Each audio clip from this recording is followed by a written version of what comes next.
High বন্ধুরা। তো এই হচ্ছে মাজদা গাড়ি, মাজদা ডিজেল গাড়ির পাম্প। তো এটা আজকে ফিটিং চলছে। তো এটার সমস্যাটা ছিল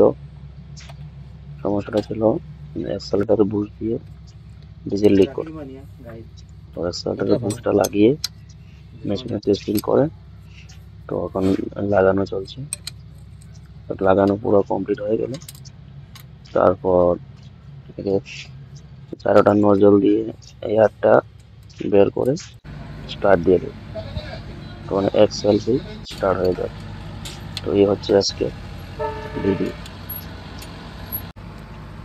তো ভিডিওটি ভালো লাগলে সাবস্ক্রাইব করুন আর একটা লাইক দিয়ে দিন আর ভিডিওটি শেয়ার করে দিন।